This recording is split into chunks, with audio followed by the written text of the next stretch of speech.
loop that. What's up, folks? How y'all doing this morning? Let's loop that. So I'm playing through this song. If y'all have seen my video, one of my motivation grooves and motivation videos, you know I performed this song. So I was just kind of practicing around with the different sections of this song, just taking all the music out of it and seeing what I hear over it, and just kind of rethinking, reharmonizing, some, so to speak. Everything to God and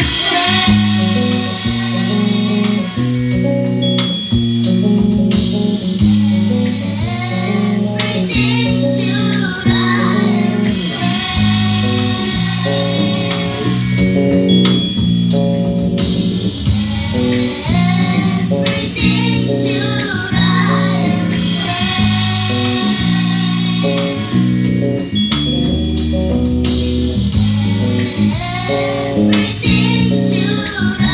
and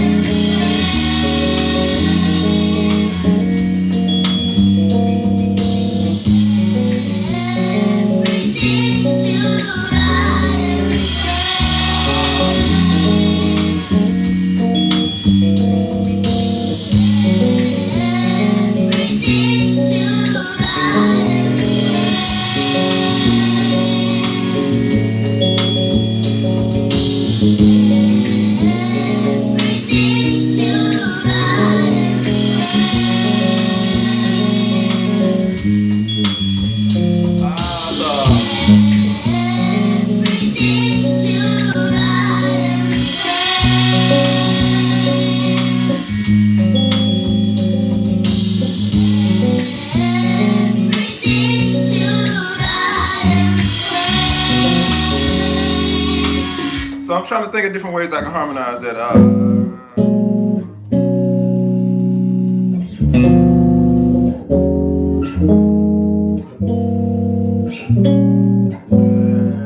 Everything to God in prayer.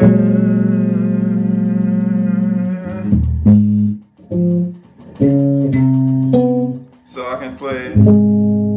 So everything to God in prayer.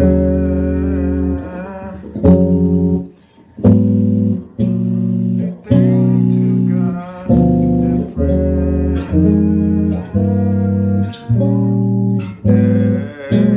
Everything to God. Thing to God. So we can go ahead. Thing to God in prayer.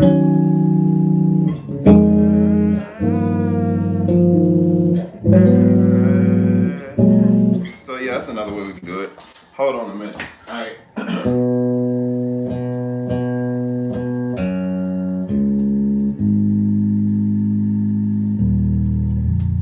Y'all good this morning? Where you signing in from? Where you watching from? You on your way to work?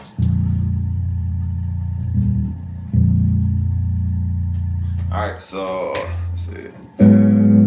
Everything to God in prayer.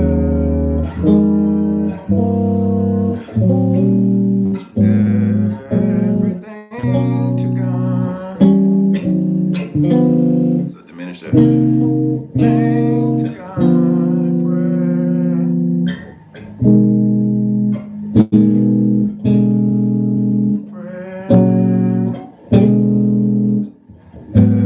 Everything to God in prayer.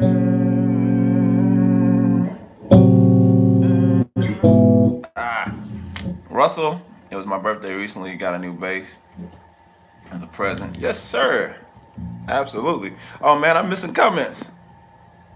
Jonathan, what's up, dude? Good morning from Mobile, Alabama. Mobile, I see you. Sounds great. I love the quarter work. Appreciate that, Samuel. Man, thank you. Kadani, is that how you say that? Hi, Jermaine from Martius Island. Wow. What's up, dude? Thank you. Tyrone, what's up, man? Russell, good afternoon. Good afternoon to you. It definitely don't feel like afternoon over here. I'm having to wake myself up still. I've been up several hours. South Africa, I see you in the building. Yeah, yesterday. So right off, if any of you guys were looking for the backing track from yesterday, I'm gonna get it up. This has been an extremely busy weekend for me, so I didn't have time. Normally, Sunday I don't do anything music other than if I'm playing at a church. That's different. But as far as work, I try not to do anything on Sundays. I take a break. But Monday was extremely busy, so I didn't get a chance to upload a new backing track. If some of you guys are following and you were looking from there, so yeah, it's definitely it's 7:35 here. But yeah, good afternoon to y'all as well. So all right, so let's see. But yeah, I'm kind of listening my song "What a Friend." Well, not a "What a Friend." You have a friend from the Dreams Work Reality record. Like I said earlier, if you've heard me play that song before, there's a section that goes to this old hymn, "What a Friend We Have in Jesus." And so I kind of got, before I got on here live, I got stuck on that section of the song, just that everything to God in prayer, just hearing it different ways, because there's so many different ways you can approach something. And a lot of times we so busy going to the next song that we don't get the opportunity to really address or spend time with seeing how many different ways we can play something. So I was just kind of going through that.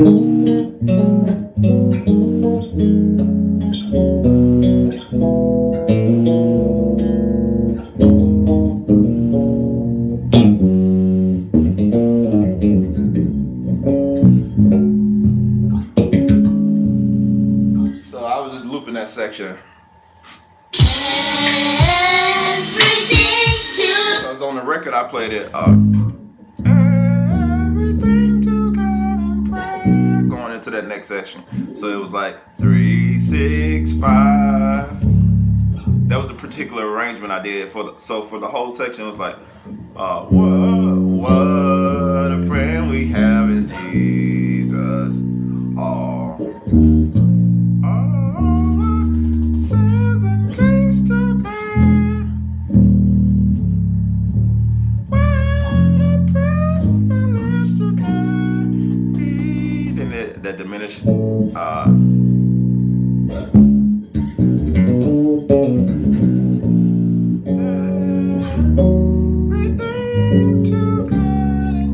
we went back to the 4, but I was finding a different way to go to it. So it was like, let's see. Like if you listen, you can hear the chords in there suggesting what to play there, but I don't want to go by that. I want to like come up with something completely different. So I muted the keys, I muted my original chords, and I just kept the vocals so I could like, okay, what is those vocals suggesting that I can what are the vocals suggesting I can go to? So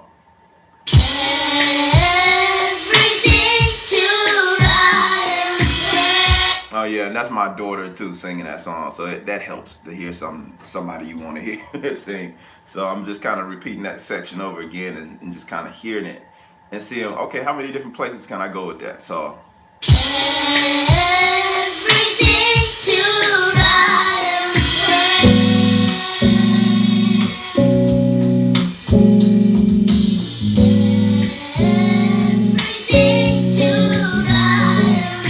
what I'm doing there is I'm going from like the 2 to the 3 to the 4 to 3 back to 2 and just looping that, so you can take that section.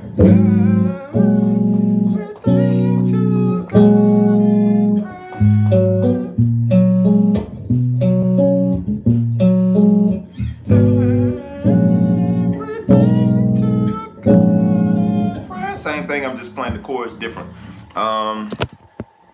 Paris, what's up, man? Floyd, what's good? Thank you, man. I appreciate that.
So there's so many places I'm going there. So I'm going from the 2 to the 4 to the diminished to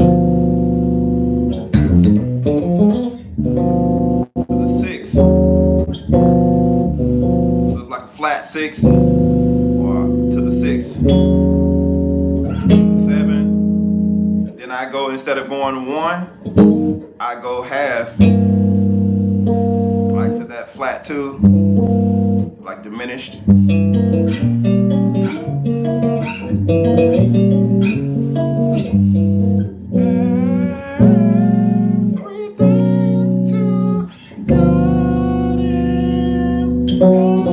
So you can still pull that melody out if you want to play it there. So if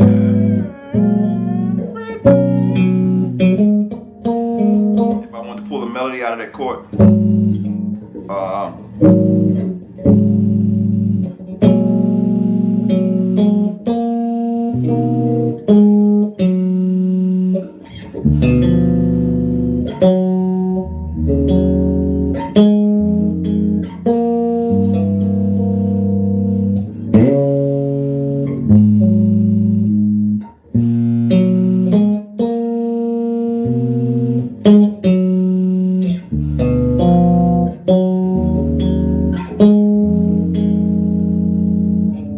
and so we're gonna. So you really just kind of let the melody lead or decide what your chords is gonna do, but it comes with like all the stuff I'm doing in terms of reharmonizing. It comes from you kind of understanding harmony or having some type of understanding of chords in order to be able to kind of do this. What helps for me is I do play keyboard. So any of you guys want to understand a little bit more about harmony, I would suggest like you definitely start learning your chords. And a good place to start might be, picking up a second instrument, like something that's more chordal. You can do it on bass, but it might make a little bit more sense on just learning basic keys. Just kind of learning regular chord structure. If you've never learned, some of y'all like, man, I'm having a hard enough time trying to learn the bass. But if you pick up like a second instrument, it opens up your palette, so to speak. It opens up your ideas in terms of thinking, okay, I can do this because I can hear these chords. The biggest thing I had to learn, as I said many times before, I am a multi-instrumentalist. The biggest thing that I had to learn is treat all the instruments with respect in terms of you can't approach them all the same way. But once you learn how to respect each instrument, now you can start to intertwine all that information, and that's when the magic starts to happen. For my playing, I think that's when the magic really started to happen, because I was like individual on keyboards, individual on guitar, individual on bass, and I didn't know how to merge the worlds. I didn't know that they all were like, correlated, so to speak. But once I started really kind of intertwining what I knew from keyboard to bass, or what I knew from guitar, or bass to guitar, guitar to bass, once I started merging all of that stuff together, that's when all of the magic started really, really kicking off. I'm missing some comments. Let's see here. All right, so greetings from France. We got Francis in here this morning. Greetings from France. Appreciate you tuning in, man. Dimitri, what up, man? Dirk says, love your bass lessons. I'm a newbie on the bass, so I'm learning every day. Keep it coming. Absolutely, man. I'm going to keep it coming. Bruce, good morning to you. Just waiting for you to come here in Paris to do a master class. I know a lot of bass players, especially gospel lovers, will be happy to see you. I would love to come. Hopefully one day soon. You start a challenge on bass lines over that playback. I like it. I'll see. It's just, like I said, just playing with these different ideas. You could do it with any song. I'm just taking this particular song. The second instrument for me will be guitar, okay, got you. Australia, I see you in the building. So, like I said, just picking up a second instrument. Most people, good morning from Arkansas. What's up, man? Most people are more intimidated by playing a second instrument, and I feel like for me, that's my advantage. My brother, I don't know if he's on here this morning, but like one of the things that made my brother and I kind of excel on instruments was the fact that we moved around. My older brother played piano first. Well, he played drums first, and then he moved to piano. And I think he later picked up bass. And then for me, I started on drums and moved to guitar and moved to piano and then picked up bass. And for us, it was never a thing of like, first I'm gonna learn this and then I'm gonna learn that and then I'm gonna learn. It was never that. It was just we saw it, so we took a chance at it. It's like my grandma had on my grandma had an old piano at her house. Like the thing was out of tune. It sounded a mess. But my brother and I, when we were really, really young, we would always, just kind of get over there and bang on the piano. So it was like that. It was a thing that was in front of us. So we always kind of got over there and noodled around and try to make sense on it. And my mom, she played keyboard as well. So it was one of those things.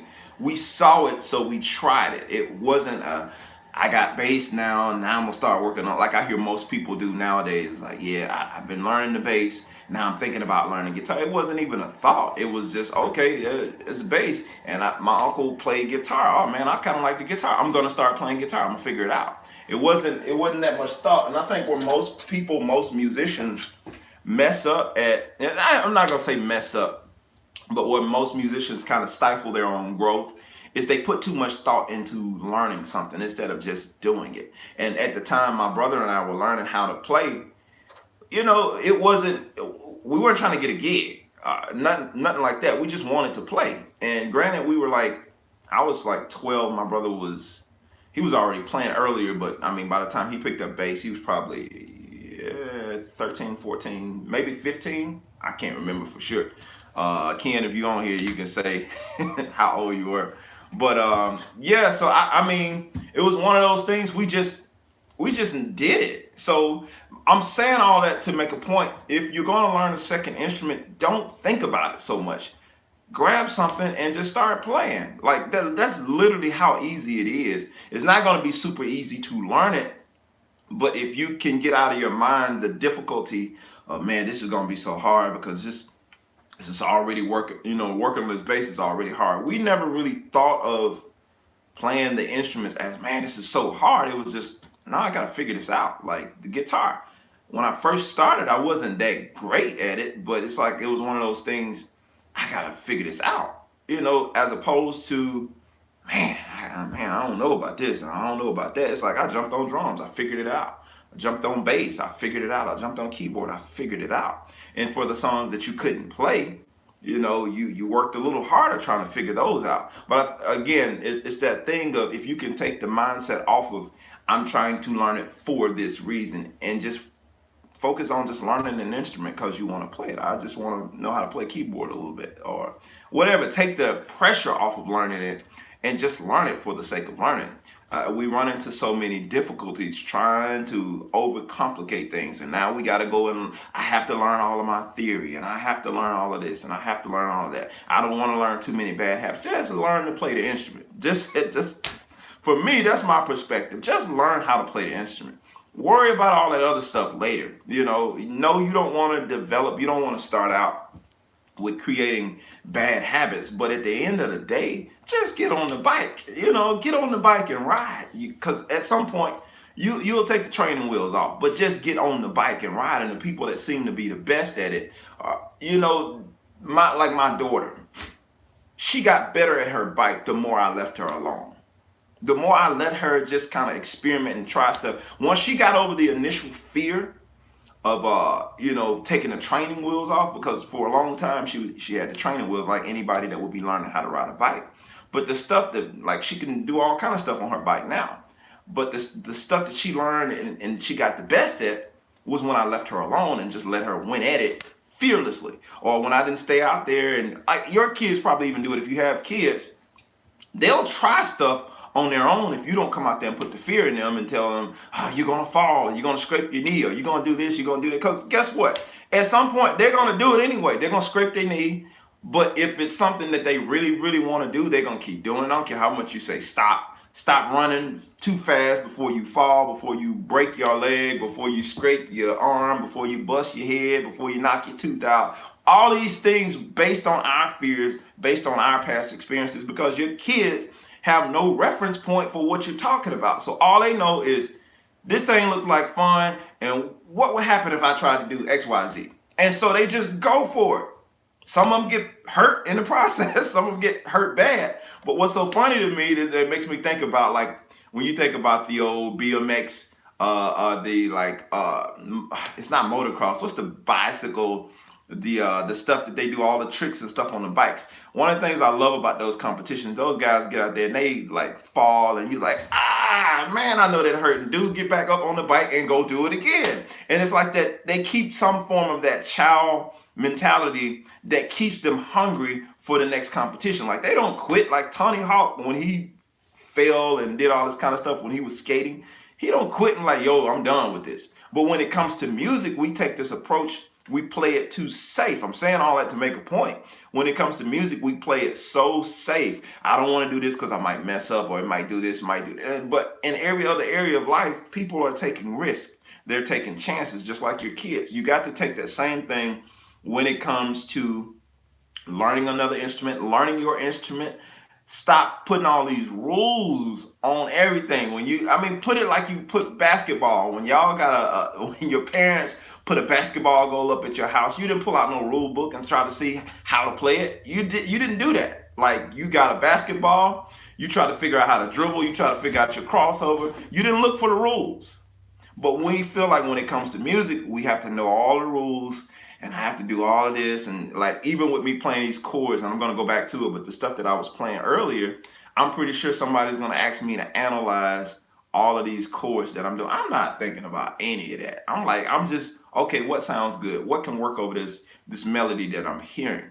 And so I keep doing trial and error until I come up with something that works. And once I like it, I keep repeating it. Or I find another, way to do it, because I'm like, oh, that's kind of dope. I didn't even think of that. And so I don't worry myself with trying to figure out, is this a diminish, or is this, like, I'll figure that out later. I'll let y'all figure it out. I'll let y'all argue over that. But as far as me, I'm like, some of the stuff I'm very aware of what it is I'm doing. But the other things, I'm just playing shapes. And I like the way that shape sounds. And so I'll like, okay, what if I move this note instead of playing that note, and just kind of, I'm hearing another note in my head. And so that's why you hear me playing something and I sound like I'm trying to go somewhere else and I don't quite go there. But it's like, no, I'm hearing something else and I'm trying to figure out what that is I'm hearing. No, I don't know if it's augmented seven or all this. I don't know what it is just yet.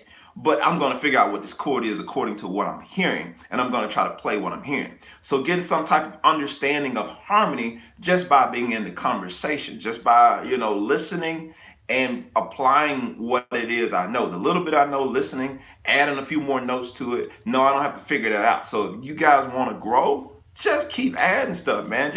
It's trial and error. And when it comes to this music thing, it's all trial and error. All right, so I'm gonna get back to some comments. Will it be okay if we use a looper? Absolutely. I do enjoy your lessons, Emmanuel from Ghana. What's up, Emmanuel? I started on the recorder, not as cool as bass. Hey, man, it doesn't matter. You're playing something different, and trust me, that recorder is gonna stretch your brain, and you're gonna think differently on bass. It always happens. Good morning, Andrew says. Good morning, Jermaine. Thanks for the lessons and knowledge. A second instrument recommended for sure. What IEM do you use? Much love from Boston. When you say IEM, what are you referring to? You gotta update me, man. Y'all be using those terms. Something I'm probably supposed to know, but I probably don't know about the term that you mentioning. Greetings from Poland. Adam, good morning to you, man. I don't know what time it is over there, but good morning here to you. So your comment really hits me. I was thinking that the other day, exactly what you just told over here. Don't be afraid of up to it. Just done. I just understood what you said, Dirk. Yeah, don't be afraid of messing up. Just do it, man. Just do it. That's how you get there, by trial and error. Absolutely. Michael, what's up, man? Great lesson, inspiring us as always. It was a pity miseducating you at NAM. Yeah, I miss NAM. This I missed NAM this year. Man, I actually have to get. Okay, I got you in-ear monitors. I got to get me some in-ear monitors. I'm still using these little old, uh, these ZXTs. I found these things. I was using like some Shures. Um, what was it? The Shure 2 or 300. I can't remember which ones they were. But I'm using these little $15 ZBTs. Yeah, what is it? ZSTs. Is it ZST? I think so. Yeah, ZSTs. I found these things on Amazon. A friend of mine told me about them, and they were like $15. I was like, yeah. I ordered me 2 pair of them, so I've still been using these. I gotta order another pair. But yeah, I gotta get some more in-ear high dollar in-ear monitors, because the thing I don't like about these is when you don't have custom molds, they tend to move, and so my ears are really sensitive. So yeah, I gotta get me some. Mike Stamps, what's up, dude? Tupelo in the house. Greece, man, what's going on? Are you I miss you at NAM. Sorry, auto correction. Yeah, I thought I was reading that wrong, but I got you. Yeah, I wasn't at NAM. Bruce, are they good? Man, yeah, they're good. They're good. He said do a giveaway. I'll do a giveaway soon. I don't know what I'll do one. Maybe I can get some of my sponsors to sponsor a giveaway. So I wanted to do one when I got to 30,000 followers, but it was so much going on, I didn't even get around to that. So help me get to 40,000 followers, and then we'll go ahead and do a we'll do a giveaway. So all right, let's see here. What's up, Steve? The baby. I knew it wasn't gonna be long before somebody said something. I wasn't gonna even mention it. I was gonna see how long I could go before somebody mentioned the baby face. Yeah, I had to do something that I can't really talk about right now, but I had to cut. I had to cut it off. No, I didn't join the army, but I had to cut it all off. So it'll grow back soon. So yeah, I don't care for this, this the baby face, but it is what it is. Be willing to change for the necessary good. So for a short period of time, I needed to do this, so I did it, and yeah, we keep it moving. So yeah, all right. So I'll get back to those chords that I was doing. Perry, Georgia, tuning in. What's up, man? Kenny Lester, you look 5 years young. Appreciate it. Yeah, my wife, it took her a minute to get used to it, because she's never seen me with nothing on my face. I've seen me with nothing on my face, but I haven't seen it in a long time. I've always kept something there. If I shave, I look like a 6 foot. You shave, you like a 6 foot baby. Is your base 34 scale? I think so, man. Y'all get into that technical stuff. I think so. I think it is 34 scale. So, all right, back to what I was playing earlier. Everything to God and everything to God and All right, so I was playing this, and the thing that stood out to me the most was this little transition that I did. It's like a turnaround, like, because I was doing this just a minute ago, to the 4, to diminish that flat 6, 6, 7, 1, to flat, or diminish a flat 2, whatever. Everything to God and pray. See, I'm hearing something else. Everything to God.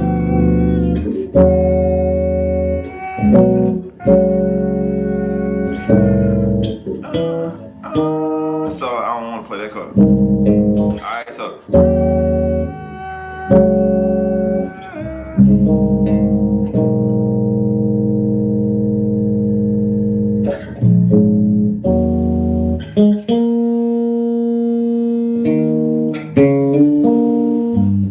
So we can play that chord. How can I finger that? That's another way of playing that.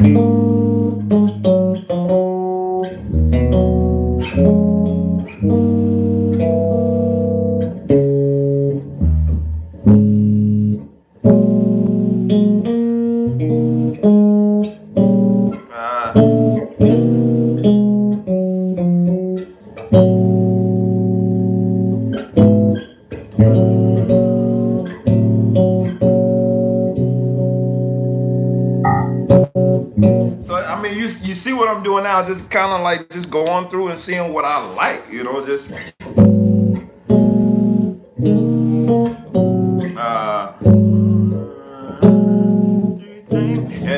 the way I'm doing it is just in case y'all are wondering my process behind it. I'm singing the melody in my head, and out of that melody, I'm seeing what chords will kind of feel good over that melody. So I'm going everything to God in prayer, and like I'll add something to the melody just to get me to the next part. So that note is straight. So if y'all don't know that song, I'm just kind of giving you the melody. Everything to God in prayer.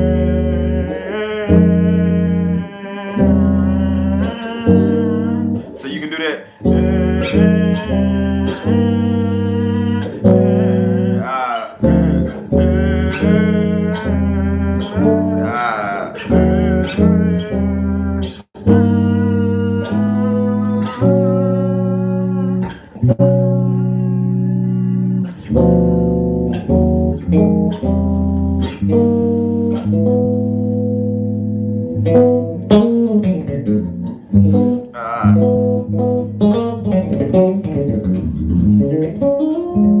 So yeah, you keep coming up with stuff. How long have I been playing? Well, let me go back up. I missed some stuff. You sound really good. Thank you, John. Appreciate that. Sounds like you want to go into a minor of something. Yeah, John. Floyd. Yeah.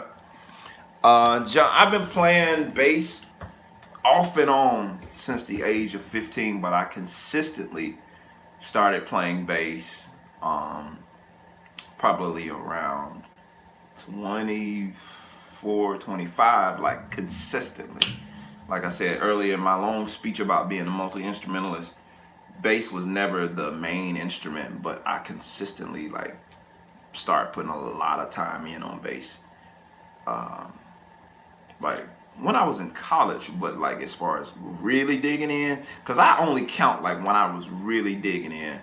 That was when I was in my early 20s. I started like really digging in my early 20s, and yeah, still been going from that point on.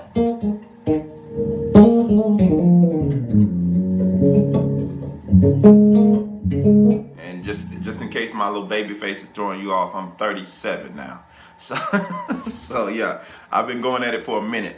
Yeah, so that's kind of my little process with it. So I'm singing that melody. Everything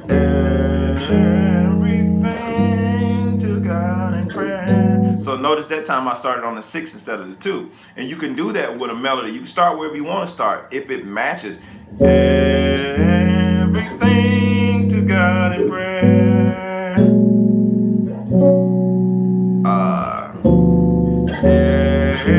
Everything to God in prayer.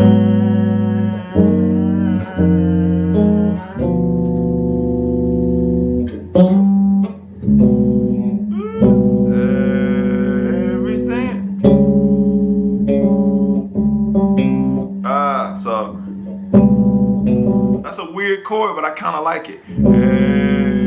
Everything to God in prayer.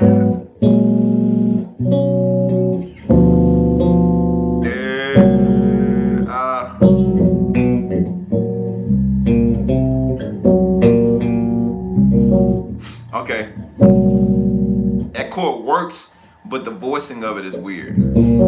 Everything to God in prayer. So if I did it up an octave,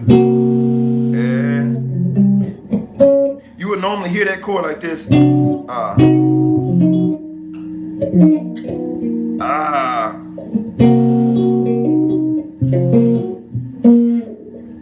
hard to find. You see how this stretch is?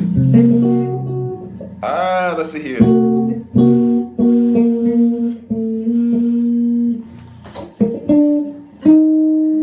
Let's see how I can do this. That's one way to play it. Same chord I was playing.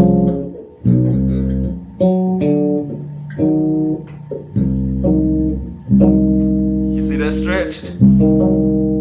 And you just keep searching for whatever it is, and then you find a better way to play it. Cause I just, but you want to hear that? You want to hear that note in the chord, but it's suggesting.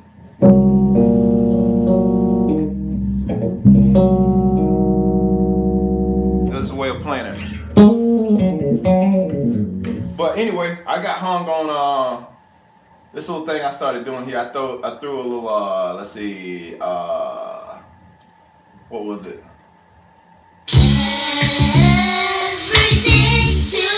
Yeah. That's the one I like. So when we start on that 5 and we go diminish, that seems like it pulls the, because you'll have certain things that you'll do, and other things like they pull on a little bit more emotion. You'll notice that as you start building these chords, some of them are like, "Woo, that's pretty," or "Man, that's cool." But certain chords you do pull on a little bit more feeling. And I don't want to say emotion in terms of you trying to make people emotional, but they hit you a different way. Certain chords hit you a different way. So it's like that. Everything to God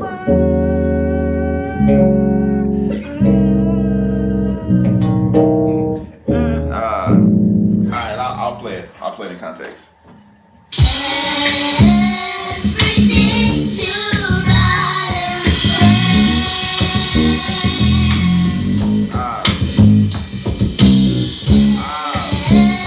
everything to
It's pulling on a different emotion, see?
You see, that'll pull a whole nother emotion out of you. So, all right, so Let me go back.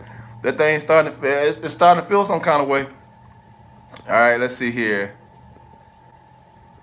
Somebody said I'd love to share with you, man. Yeah, that would be dope. Hopefully, I can get to your city sometime or another. Which chords am I using? I don't know. Like I said earlier, I don't know which chords I'm using, and I'm trying my best not to even think about it. I don't want to think about what chords I'm using. I mean, I know it's some diminished chords, major, minor stuff. You know, I'm just doing like a regular sus chord. But yeah, you're making me think. I don't want to think. I don't want to think about it. I just want to play it. I want to hear it, and I'll go back and analyze it later when I want to, like, if I want to explain it. But right now I'm not in explaining mode, and me personally, I can be more productive and I can be more expressive when I'm not thinking. I'm not thinking about the chord, but I'm rather feeling the music. I'm feeling what it's suggesting to me. I don't want to worry about the chord.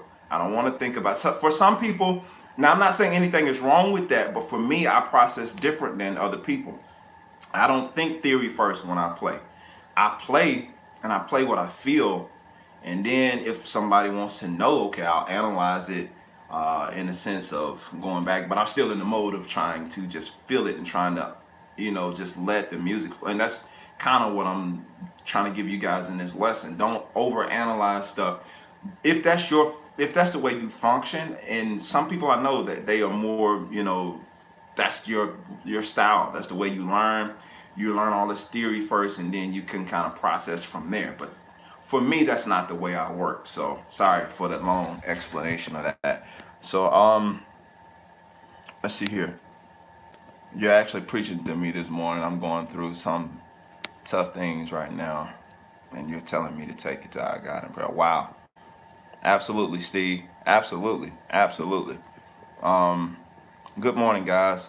Don't worry about the baby brother, man, but I want to ask some gospel songs that you would hear some of the progressions you're doing. You said what? Let me read that again. So, good morning, guys. Don't worry about the baby brother, man, but I want to hear. To I'm I have to ask, what are some of the gospel songs that you would hear some of the progressions that you are doing? It's a lot of songs that will be using that progression. Like in a gospel setting, that's a pretty common turnaround. Like if you have ever been in a gospel service, you probably won't hear it as much on a record because a turnaround like that won't let the record in. You can hear it. Like you can just keep going for days and days with a gospel song that has that progression in it. So most of the time on gospel records, when they do a song that has that type of progression in it, uh, it kind of, they try to end it. They try to get out of it because it could be long. That A song that comes to mind that has a similar progression is that "I Need You to Survive" by Hezekiah Walker. Uh, when they get to that, you are important to me. I need you to survive. You are important to me. I need you to survive.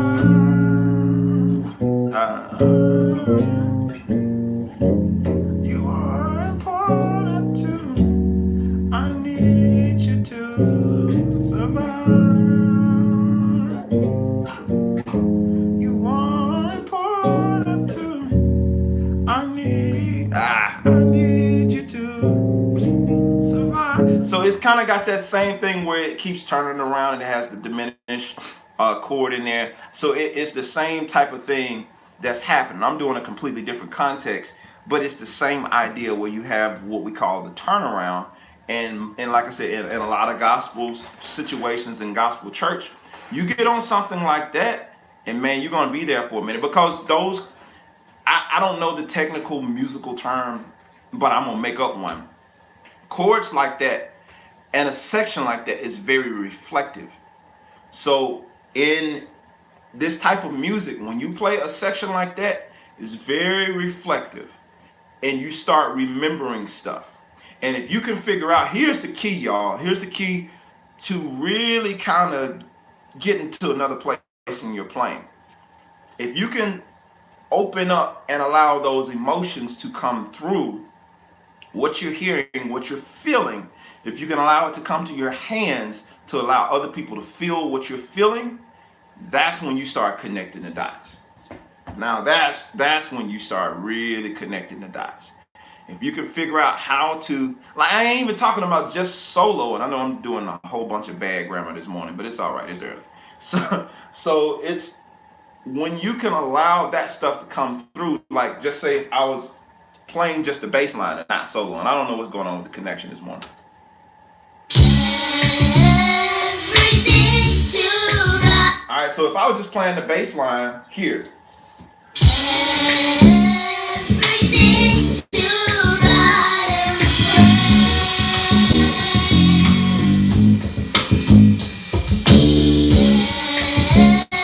to me, I'm hearing so much stuff just out of that bass line because, as I told you guys earlier, I'm understanding the harmony and I'm understanding how much other stuff is suggested up under these chords. So I'm hearing all of these chords in my head, and you can do it too. It's not something, oh, only Jermaine can do that because he's this, that. Nah, it's something as you listen to music and as you get it in you, it's like the stuff start coming through your ears. You might not can play it all, but you can hear it. And so if you can pull out a little bit of what you're hearing, let me see some comments here.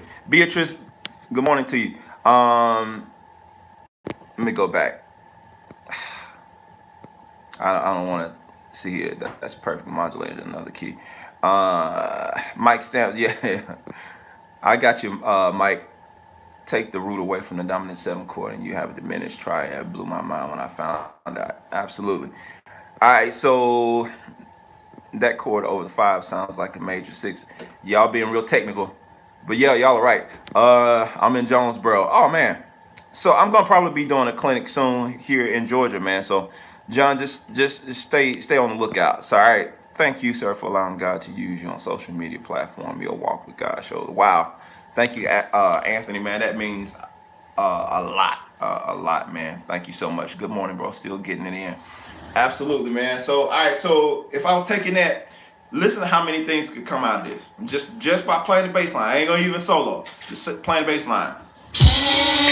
And this is what I want y'all to do because I'm trying to explain something to you, but I'm not sure everybody gets what I'm explaining. So when I'm playing the bass line, you're not playing it, so you don't have the stress of trying to worry about how to play all of this stuff. I'm gonna prove a point to you that you can hear all of this stuff.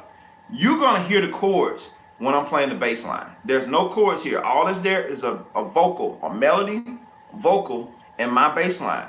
But I'm gonna play this bass line, and once I start undressing this bass line, you're gonna hear the chords. Watch.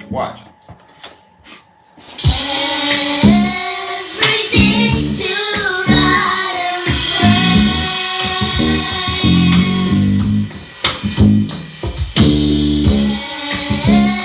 Everything to God and pray.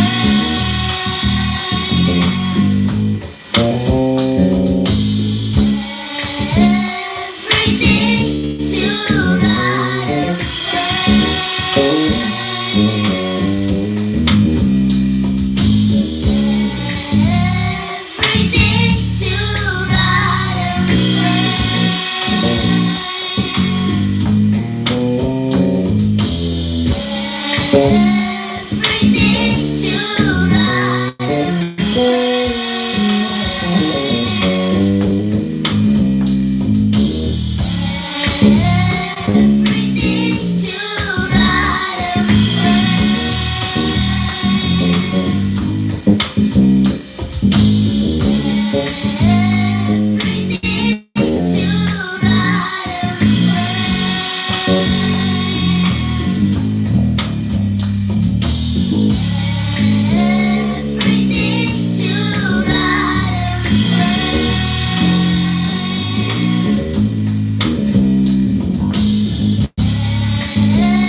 keep going, but how many of you comment you could actually hear chords when I was playing?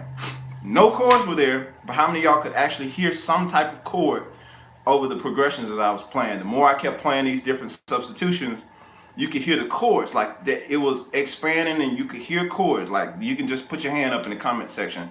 I want to know, because I'm serious. I know I'm not the only one that can hear this stuff, and most of my people, like I talk to my brother all the time when we talk about music, and it's like the thing he says is like, man, I can hear all of this stuff, but I can't necessarily play that, but I can hear it. And my mom's the same way. My mom can play, but my mom don't play like me, but she can hear stuff, and she can hear all this stuff. And a lot of people who are not musical, all right, so I'm getting the comments to come in.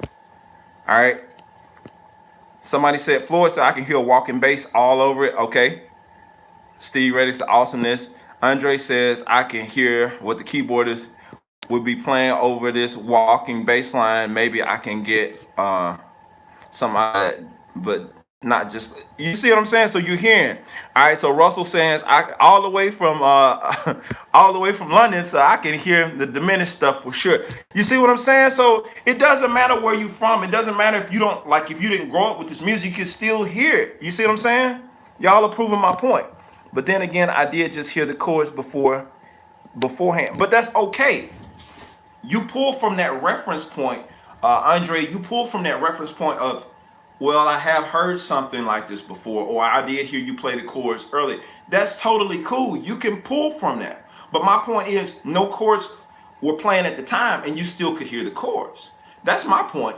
It didn't matter if you heard it before, but the fact that you're hearing the chords now, and there's no chords playing. That's what we pull from as bass players or as any instrumentalist when we're trying to do that kind of stuff, and we're trying to suggest. That's why I'm saying this stuff pulls on another emotion, because you start hearing it, and when you can hear it, music, I'm not gonna say, I want to be careful how I say this. All music doesn't do that. When you can feel expressive over something and it suggests to you what can go there, like all music doesn't. All music is not equal. Some music you can hear and it's like, okay, that's a nice groove, that's a nice beat. But something like this, you can hear just so much. It's like you can just keep going on and on with ideas of different things. Notice not one time did I keep playing it the same way over and over again, because there was so much stuff I could do there. Because I could take a completely different progression over that same melody like I was doing earlier, and I can make you hear something different. So if I take the diminished stuff out and just play straight, you can still hear something different. Good morning, Olympia from Dallas. Yes, I definitely heard chords while you were playing. See, that's what I'm talking about. John Basis, I can hear all the chords. Yeah, so now I'm gonna play a completely different progression and see if you can hear it. Everything to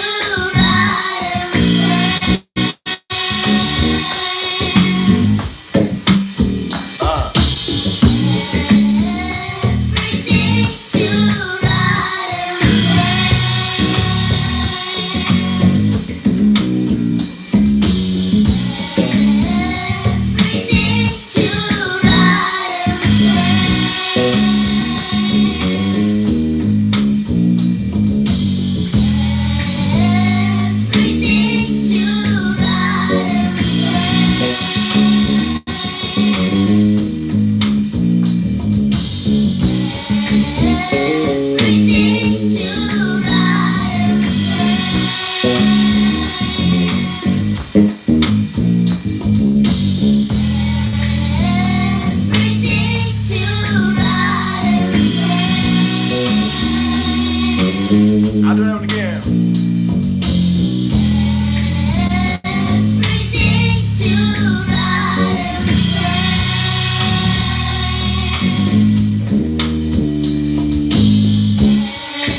Now, other one.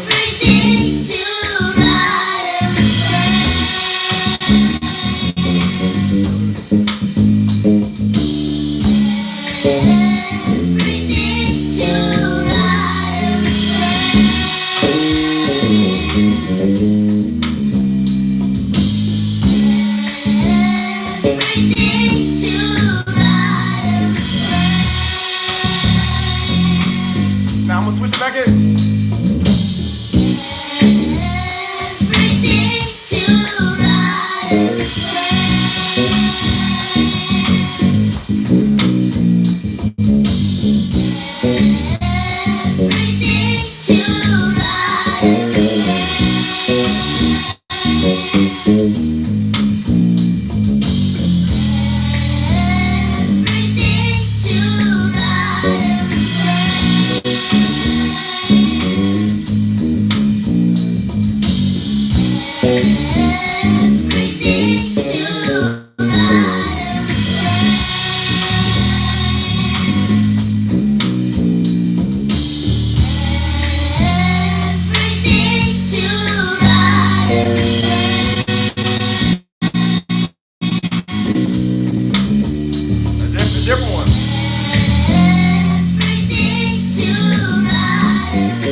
So notice each one of those, and I was seeing the comments coming. I was trying to read them while I was playing, but it was yeah, it's in F sharp, G flat. Yep.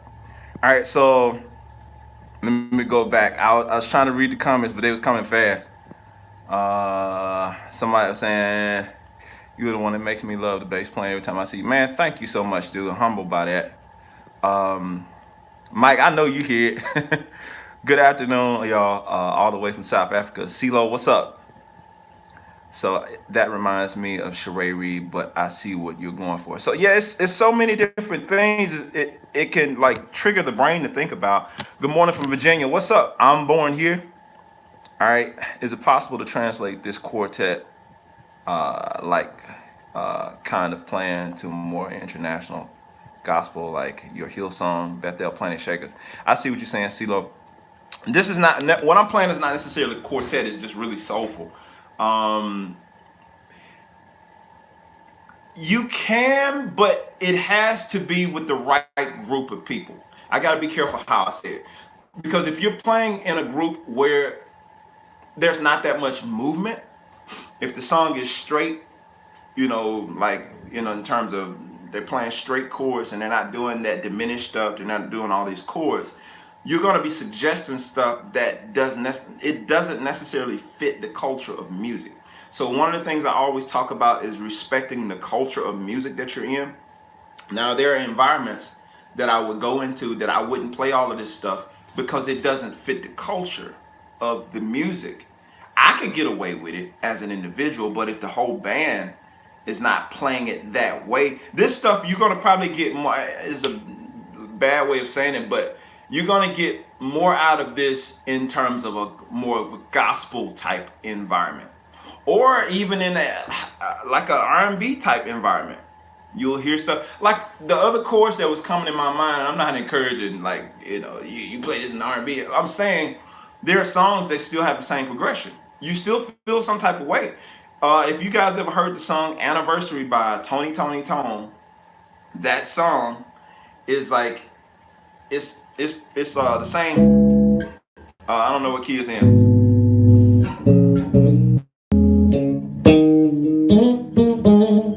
It's that same thing.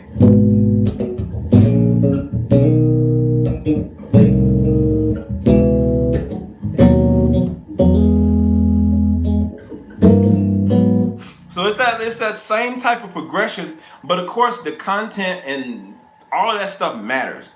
This song kind of pulls on a different feeling because what's being said. So the lyric content does matter. So it pulls on a different type of emotion based on what the content of the song is about. Some songs you can feel that emotion and there's nothing being said, because now your imagination, when there's no words, your imagination kind of takes full effect. And if for some of you people that have more of a church or a gospel Christian type background, certain music is going to pull on certain emotions based on your background and based on your reference point. So that's why people that connect with my music know that I come from like more of a Christian gospel type background. When you hear my music, it connects in a different way. Like the instrumental music I'm talking about, even if I'm not saying any words, most people can feel what it is I'm playing, and it connects with them because there's a context there. There's a background. There's something like that connects with them if they heard that type of music. Even people, and I would go even further to say this. Even people that don't understand your context or your music, they don't have a reference point for gospel. They don't have a reference point for soul. The way you do what you do, what's in you connects with people. So that's what I was saying earlier when I was saying, when you guys figure out how to let all of the emotions, all of the stuff, all of the things that you feel, all the things that you feel like strongly about, your beliefs and all that kind of stuff, not shoving them down people's throat, but when you're able to allow that to come through with conviction through your hands, people feel it. They feel the emotion. If I turned the camera off and I played the same thing, you would still feel it. Of course, it's easier to connect when you can see my facial expressions and my body language and all that kind of stuff. But if a person was blind and they were still hearing it, they would still feel those emotions because it's coming through your hands. It's coming through all of these different experiences. So it's not all mechanical. So I guess it's one of the things I tell you guys about um, not being so mechanical when you play, because music is so much more than just mechanical. It's an emotional thing. It's a spiritual thing. And so when you figure out how to connect the dots beyond the numbers and the letters and the notes that's on a page, and you figure out okay, this thing is just as sincere as me telling somebody I really like. Put it like this. This is an extreme example, but I'm gonna try to explain it in a way that makes a lot of sense. Sincerely is equivalent to the emotion that you can express for a person that you don't want to die. Somebody that's on their deathbed. That emotion that you would express out of your mouth to that person, or somebody that you're extremely grateful to. You know what I'm saying? Like, this person literally changed your life. And how that emotion that you would express, like, man, you don't even understand. I was about to do this, or something happened to me, and you said this and that, you did that, and man, it really changed me. And you know how emotional you could possibly get when you're trying to express to this person? Well, what music does for me personally, and I hope you get to this point where it can do it. It can do it for you, but it can allow me to get to that point where my words. I got a quote. I found this like painting for five. It wasn't a painting. It's like a picture for like $5. It's in my studio. Like right when you walk in, it says, "Where words fail, music speaks." And I think that's a really profound statement, because you can run out of words sometimes to really, really express what you feel, especially for any of you guys that are believers and that kind of thing. And you know, you have those times in church. We it's a thing called, you know, the utterance of tongue. I don't want to get too deep on here, but it's a thing called utterance of tongue when you speak in tongues. So it's like you feel something in terms of when the Spirit of God is just overtaking you, and you can't even put it into words. You begin to speak another language, and it's been kind of made fun of in churches for years, but it's a real thing. It's a real thing. Again, not to get too deep, but because I'm not here to argue any of that stuff. I'm not here to argue religion and all that. I'm not here for that. I'm making a point. So you can get so full. I know, because I've done it on multiple times. You run out of words. You run out of words, and you can't even utter words.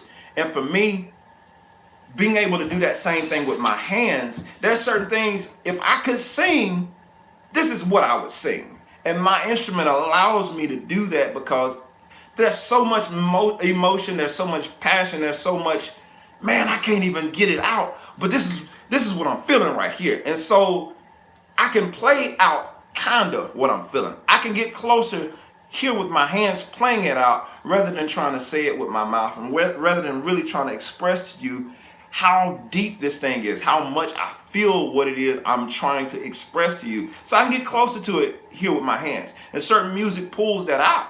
All music don't do that. So that's why, like, when you're paying attention to certain music, listening to everything, like, you got to be careful what you listen to, because certain things pull on other emotions you may not want. You know, it make you start being depressed. Listening to certain things have you feeling a certain way. Other music might put you in a sense of like a mind of gratitude and feeling, you know what I'm saying? Like feeling a overwhelming sense of gratitude. It depends on what you're listening to, and it depends on your reference point. And it has a lot to do with your mindset as well. So it's a lot of stuff that I could really get into. I don't really even have time to start getting into a lot of this stuff, because you have to understand music is so much beyond the notes, so much beyond theory, so much beyond learning a few licks, learning a few scales and all that kind of stuff. It's a deeper thing than that. And once you guys figure out how to connect with that deeper thing, that's when you get to the secret sauce.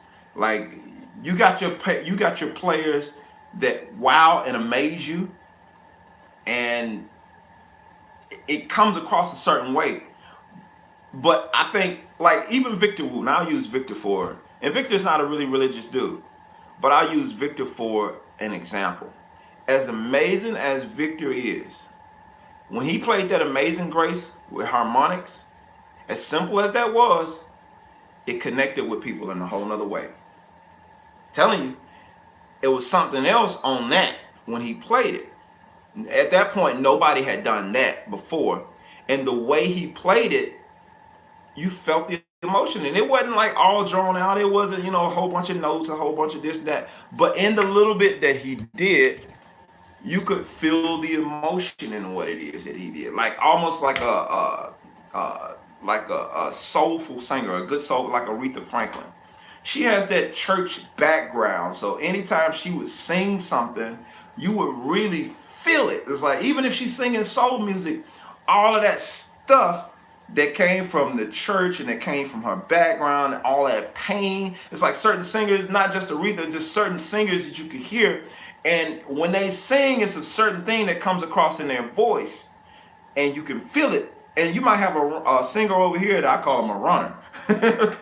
They can run and they can do all of this stuff, but it has no substance. That's the word I'm looking for. It has no substance to it, and you don't feel it. Just like these bass players you can hear, and they can play 1,000 miles per hour, but you don't feel any of it because it has no substance to it. But because they have the skill, they can play circles around me. They figured out how to technically do all of this stuff, but there's no connection. And the connection is not from your hand to your brain, but the connection is from your soul to your hands. So where people are feeling all of that stuff that's really inside of you, not the facade you're putting up, not what you want people to hear, not how cool you want people to think you can play, not how fast, not how listen to how funky I am. Not all that's great.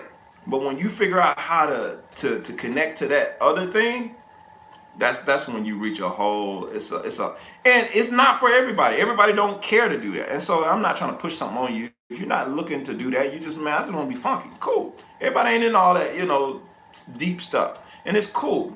To each its own. But if you want to know how to like really be expressive, and I heard a lot of players do it. Marcus Miller is the king of it. It's a song that Marcus Miller has. I encourage you guys to go listen to it. What's the name of this song? It's a song that he wrote to his dad. And then what's the name of the song? It's on the Aphrodisia record. I'm gonna let y'all hear, if I can pull it up really quick. I'm gonna let y'all hear this song, because the first time I heard this song, it almost had me in tears. It starts out with this really I can't let y'all hear it. I can't do that. Let's look up what's the name of it? Preacher's Son. Aphrodisia, Marcus Miller, Preacher's Son. When y'all get off, because I don't want to let y'all hear just a little piece of that song, because it ain't gonna do it justice. Like just me letting y'all hear a little piece of that song is not gonna do you justice. So Aphrodisia, look up Preacher's Kid. I'm sorry, Preacher's Kid by Marcus Miller. Preacher's Kid by Marcus Miller. When you hear that song, I'm telling you, it's, just have you a little tissue in your hand, just in case, you somebody might start cutting some onions or something while you listen to it. But just in case, when you listen to that song, so that's what I'm talking about, that emotion. I don't know what his perspective. He talks about that song, and then later his dad passed, so that song got a whole nother meaning to it. And when I watched a live video of that, and man, same thing. Somebody started cutting onions. So it's one of those songs. It's a beautiful song. Yeah, somebody's listened to it. Yeah, it's a beautiful song. So if you ever get a chance to listen to that by Marcus Miller, Preacher's Kid, I'm telling you, that song, I call it oil. That song got some oil on it. So you have to listen to that song, and that's people they're figuring out how to connect with that other thing. It goes beyond playing. It goes beyond your ability. And when you can move people in that way that they can feel what you feel, and they don't even understand what you feel, that's when you cooking. That's when you cooking with grease, like they say. That's when you cooking with grease. When you can help or allow people to feel what you feel, you on a whole nother thing, man. So anyway, y'all, I've been on here long enough. Hopefully I've shared some stuff on here that really helps you in your playing. As usual, if you like this stuff, please give it a thumbs up. That helps YouTube to say that this is a good video, this is good content that people need to watch. Give it a thumbs up, give it a like, give it a share. I appreciate all your comments. I appreciate all your interaction, all your engagement. If you want to support this channel, I have merchandise right below this video. as well as merchandise on my website. I have courses, I have all of that stuff. So if you want to support what it is I do, you like the content that I create, I encourage you, please, to visit my website and to check out all of that stuff. So yeah, I'm gonna try to read through some of these comments that I missed before I jump off of here. Quintus, good morning to you. Good morning from New York. David, good morning to you. Uh, Man, I missed all kind of stuff. All right. I love this outside playing because it's add a nice resonance. Yes, Stefan. I'm looking at that kind of setup, but I really love this kind of playing, so I want to know.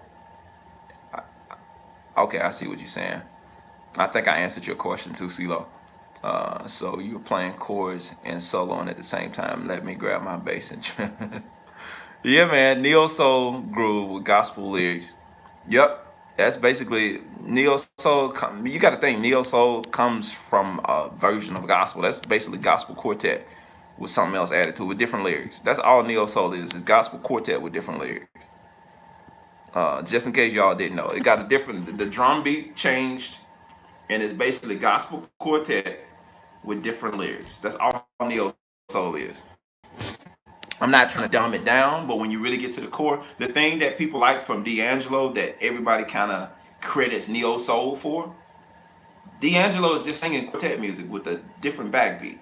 It's just quartet music. That's all D'Angelo is doing, singing quartet music. The cats that he got playing Spanky, that sound, Spanky Alfred was a quartet genius. Like, that's what you're hearing in neo soul. Just got a different beat up under it and different lyrics. Gospel quartet. That's all it is. All right. Good morning. Does it come with time? No, you got to listen to it. You got to listen to it. You develop that feel by listening to it, immersing yourself in that music. Like, listen, going back and listen to gospel, going back and listen to the quartet. So once you get that stuff in your system, or be in an environment where you're hearing it, and that's like a perfect example. It don't take like forever to do it. What's his name? The little Aaron. Aaron is as soulful as all get out. Little 8-year-old bass player. He's probably older than that now. Obviously, he ain't been here that long, but he's immersed himself in enough of that music that he understands the culture of the music, and he can play it like a grown man. He's like 8 years old. Amazing. So you just have to listen to that music and understand that culture. I'm pretty sure he didn't grow up in Backwood Baptist Church, but I'm pretty sure if you put him in there, he could play because he's listened to enough music. Somebody's exposed him to enough of that music to understand the culture of the music. He might not fully understand the culture. You put him in a black church, I'm pretty sure some stuff might catch him off guard that he don't completely understand. But that culture of music, he understands that culture of music. So how do you better develop that culture of music? By listening to it, by, kind of immersing yourself into it. Because all churches aren't created equal. You could say, well, I'm going to go play for a black church, or I'm going to go do this, and you get nothing out of it. So all of them are not created equal. So going back to like those greats, listening to that music, listening to, if you're trying to talk about neo soul, quote unquote, D'Angelo, listening to the style of music, going back and listening to some old school stuff, listen to old school gospel, listen to old school soul music. Listen to all that stuff. Old school Aretha Franklin, old school, Otis Redding, and all of Al Green, all this stuff.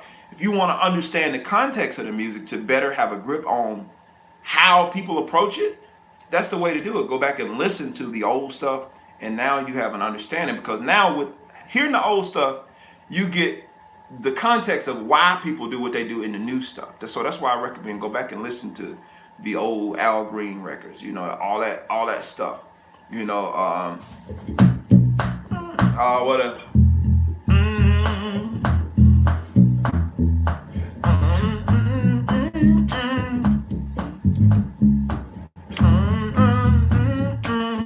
so you get like for that sound and understanding, oh, that's what they were doing. And so you start to understand the sound a little better, so you can put stuff more in context. That don't mean you have to start living this stuff or make your whole life around this type of music. But to understand context, you got to get in context in order to understand it. So you can get it from somebody else who don't necessarily play that, but you have a limited thing of knowledge from that. But if you go back to the original, where that came from, oh, okay, I see, I get it now. So that's what I'm saying. All right. Let's see if I can get some more here. Just time to drop off of work again. Cool stuff, man. Time is already gone, so thank you for watching. Music helps you put in words which you can't say. Absolutely, absolutely. Quintus, Michael Brennan, you are absolutely right on the quartet thing with Neo Soul. Tupelo, Mississippi. Quartet is king. Yes, sir. Quartet, man.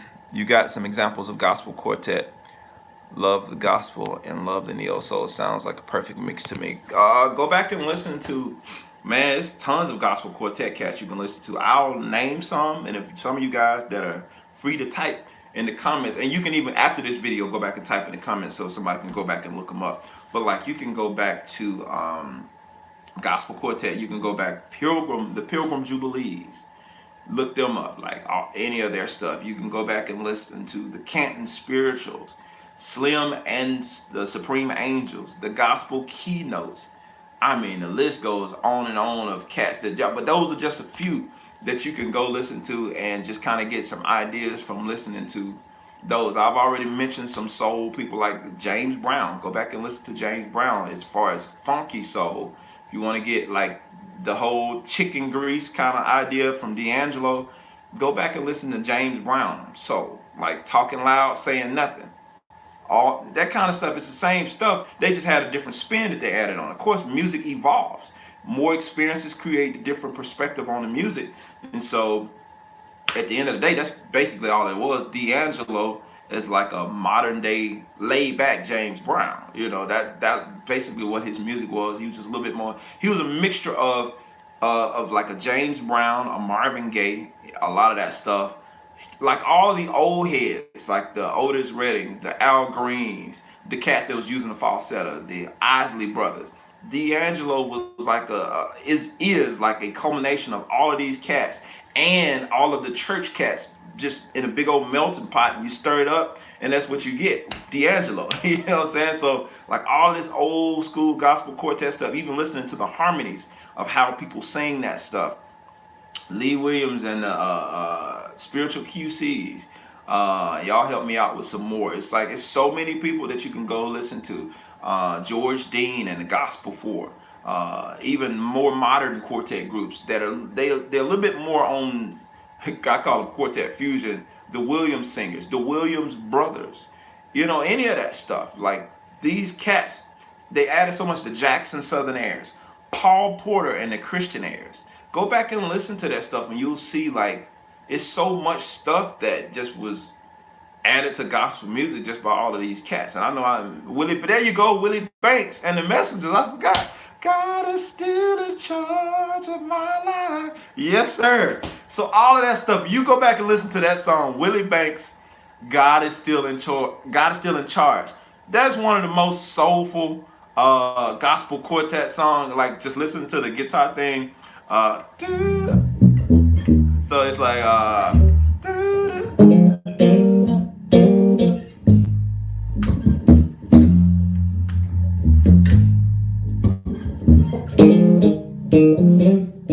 it's like you got all of that stuff because it mixes like a lot of that old school staple singers, Betty Wright. You know, it mixes all of that stuff. So you get all of that in songs like that. So it's so much music, y'all. So just continue, even after this video, continue dropping comments of different people that they can go back and listen to that will give you a good context of all of these different people, you know, just the music, understanding soul. All right, I got to get off here, y'all.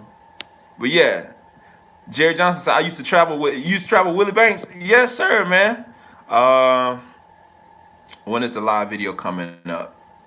I'm not sure. I'm thinking you asking. I'm confused what you're asking. You mean like another live?